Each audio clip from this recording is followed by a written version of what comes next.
The Jets have a new quarterback. It is Justin Fields, as Ian and I just reported. He is headed to New York on a 2-year deal.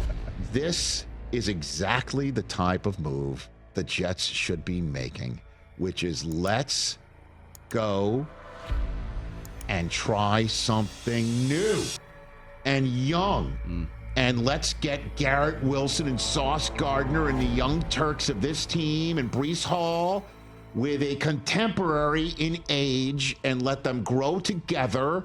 And let's get the new offensive coordinator to get in a room with them and start building around offensively and defensively with Aaron Glenn saying, this is my team and my stamp on it, and let's go. The New York Jets have been a graveyard for quarterbacks, but that might be about to change. Justin Fields is walking into a fresh start in New York, and for once, the pieces around him actually make sense. With new head coach Aaron Glenn bringing in a wave of confidence, energy, and real leadership, Justin Fields finally has the support system he's been missing. After tough stops in Chicago and Pittsburgh, this could be the breakout we've all been waiting for Justin Fields. And in this video, we'll break down exactly why the Jets might have just landed their franchise guy. There is no denying that Justin Fields has had a tough time in the NFL so far. After being drafted 11th overall by the Chicago Bears in 2021, he became the latest failed quarterback in the Windy City, not helped by a miserable supporting cast and questionable coaching. At times, he simply looked lost out there, never completing more than 61.4% of his passes and not coming close to a winning season. Yet, despite all of the failure, he is a quarterback that people haven't been able to quit on, and there is one primary reason why. He is quite simply one of the most unique and exciting athletes currently playing in the NFL, with the potential to flip the field every single time he touches the ball. When you combine that with a cannon of an arm, you can get an exciting package of immense upside that every coach wants to believe they can tap into. And yes, of course, there are concerns in his game, which we will talk about later on in the video, but at the very least, this guy is a top 3 rushing quarterback every single time he's on the field. And that's not a bad floor to work with. And with him now lining up alongside 3-down menace Breece Hall and exciting sophomore Braylon Allen, there is potential for the New York Jets to have a truly rare run-based offense. But before we go on to all of that, let's go over why he never worked out in Chicago. Justin Fields arrived 11th overall, much to joy of a fan base who was enamored by his impressive physical skill set and who were desperate for an answer at the quarterback position. The Mitch Trubisky failure was a prolonged period of pain and disappointment that came nowhere near being worthy of the 2nd overall pick. This led to the arrival of Justin Fields, a second-team All-American in 2019 and Big Ten Most Valuable Player in 2020, and going a grand total of 20-2 as a starter in the process. He had a strong arm, was accurate, and threw an immaculate deep ball, all while being able to turn on the Jets and flip the field with his legs. In just 8 games played in a COVID-affected 2020 season, Justin Fields completed 70.2% of his passes for 2,100 yards, 22 touchdowns, and just 6 interceptions, all while averaging 4.7 yards per carry for his 383 yards and 5 touchdowns on the ground. His field vision and pocket awareness were areas of concern, and perhaps the reason he wasn't locked into one of the first picks. But he was a project that was dripping with upside, the kind of quarterback that is an incredibly exciting pick for any fan base. Chicago were the team to take a chance on him, but as it turns out, not a team that were ready to develop him. Justin Fields needed time to improve his quarterbacking fundamentals and adjust to the speed of the NFL. Any weaknesses when it comes to reading a defense and working through progressions would be greatly exacerbated at the next level, leading to an immediate lack of confidence and bad habits. So when Justin started the season as the backup to an often injured and declining Andy Dalton, the Bears were just asking for trouble. Of course, Andy Dalton only made it through 2 weeks of action before getting injured, thrusting Justin Fields into the lineup to face off against Myles Garrett in a fierce Cleveland Browns defense. And first of all, the Bears' offensive line was exposed all game long, giving Justin Fields a little chance of gaining any confidence in his first start in the NFL and leading him to taking a terrifying 9 sacks. Matt Nagy's play calling did not help either, refusing to play into his new quarterback's strengths and get him out on the move. The end result was a 26-6 beatdown in which Justin Fields completed 6 of 20 passes for 68 yards to go along with 12 yards on the ground. The Bears had quite literally no chance, being outgained by 418 yards to 47. Not ideal at all for Justin Fields' first ever career start in the NFL. While things did improve, this was the story of Justin's time in Chicago. Never well protected, never supported by a run game, and never benefiting from good receiving talent outside of DJ Moore. He managed just 1,870 yards, 7 touchdowns, and 10 interceptions as a rookie on a 58.9 completion percentage. His best year came in 2022 when rushing for an impressive 1,143 yards and 8 touchdowns on the ground to go along with 17 touchdowns and 11 interceptions through the air.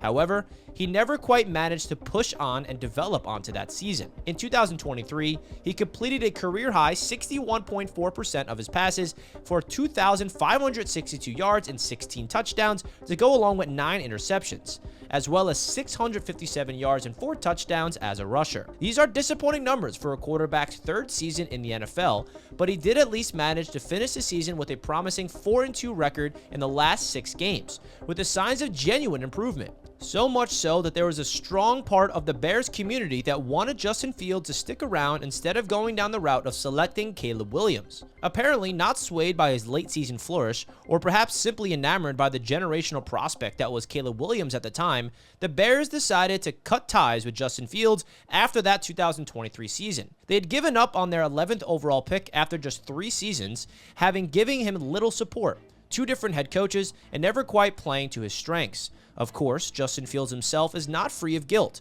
He held onto the ball way too long, took too many sacks, and continued to show signs of not being able to read the field at a consistent level. But it was always felt as if he had been let down by a team that did not properly develop him. Had he been given longer to sit behind a quarterback with a competent head coach and an offensive coordinator coaching him up, perhaps he could have reached that exciting upside that made him go in the first round. Pittsburgh certainly seemed to think so. They sent out a conditional 6th-round pick to Chicago to pair Fields up with an also newly signed Russell Wilson, giving them 2 quarterbacks at the opposite ends of their careers on the cheap. With a top-tier head coach at the helm in Mike Tomlin, this appeared to be the perfect landing spot for Justin Fields, and it looked even better when Russell Wilson suffered an injury in practice that would keep him on the sidelines for the season opener. This gave Justin Fields the opportunity he needed, handing him the reins for week number 1 against the Atlanta Falcons. Now, in a more competent offense, Justin Fields looked like more than a competent quarterback. He completed 73.9% of his passes in that game for 156 yards, no touchdowns, and no interceptions, while averaging 4.1 yards per carry on the ground, rushing for 57 yards. While Justin Fields managed the game well, Pittsburgh enjoyed an 18-10 victory to start off the 2024 season, and the wins kept coming. With Fields playing some of his best football of his career, he steered the Steelers to a 4-2 start, completing a career-high 65.8% of his passes for 1,100 yards, 5 touchdowns, and just 1 interception.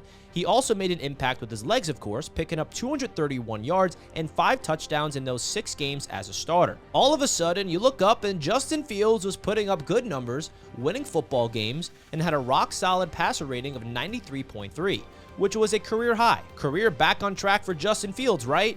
Well, not quite. Despite the good play by Justin Fields and the winning record, head coach Mike Tomlin decided to bench Justin Fields and turn the ball over to a now healthy Russell Wilson. In fairness to Mike Tomlin, Russell Wilson did come in and deliver 5 wins on the bounce, opening up the deep passing game with his iconic moonball. However, the league did catch up to him, and inevitably, when the team needed him most, Wilson came up empty, losing each of the Steelers' last 4 games of the season before being dumped out in the wildcard round in the playoffs. In being benched as their 4-2 quarterback, the Steelers not only turned the team over to a mediocre veteran with little upside, but they also ticked off the youngster who has plenty of upside himself. It is widely reported that Pittsburgh wanted to keep Justin Fields around for the upcoming 2025 season, but after the way things played out in 2024, Fields was unsurprisingly not so willing to stick around. Thankfully for us Jets fans, the Steelers' loss was our gain, as Fields became one of the biggest free agent dominoes to fall this offseason. With Aaron Rodgers heading out the door after a frustrating and underwhelming 2-year stint, Fields represents an entirely different approach at the quarterback position. Giving the Jets have struggled through mediocrity for years and years, a new, fresh approach is exactly what they need. And who better to lead that than a young quarterback with tons of untapped potential? For Justin Fields, this is also the first time that he's been able to choose where he wants to play.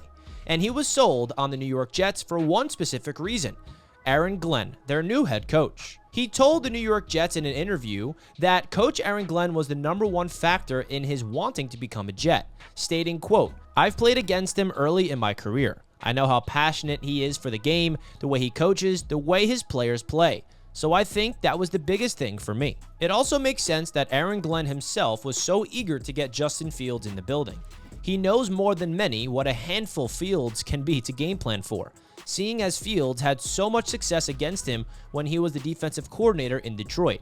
Justin Fields logged his first win as a starter against Glenn's defense in 2021 before notching 314 total yards and 4 total touchdowns in a game against them in 2022, in which the Lions scraped a 31-30 win. Then in 2023, the Lions and Bears split their division series, with Fields collecting 392 yards, 2 touchdowns, and no interceptions through the air to go along with 162 yards and 1 touchdown on the ground across both games. So new Jets head coach Aaron Glenn knows exactly how damaging Fields can be as a quarterback, and exactly how difficult he is to game plan for. He has brought Justin in for a reason, and everything suggests that the Jets staff will be able to get the most out of the still young quarterback. In New York, Justin Fields has the best offensive line of his career. He will also be partnered up with his old college teammate Garrett Wilson, and more importantly, a superb duo of running backs. In Breece Hall, the Jets have a truly elite 3-down workhorse, and in Braylon Allen, they have an incredibly exciting sophomore size and speed machine.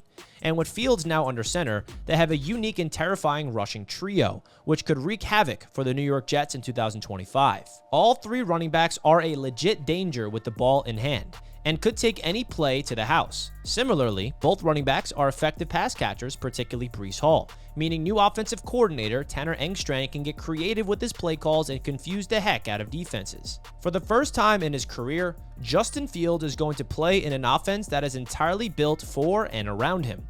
He will be set up to succeed, allowed to make plays with his legs, and hopefully rekindle his brilliant deep connection with one of the league's best wide receivers in the NFL in Garrett Wilson. Of course, there is no denying that Justin Fields has some flaws in his game, but his baseline as a quarterback is one of the best and most dangerous rushing quarterbacks in NFL history.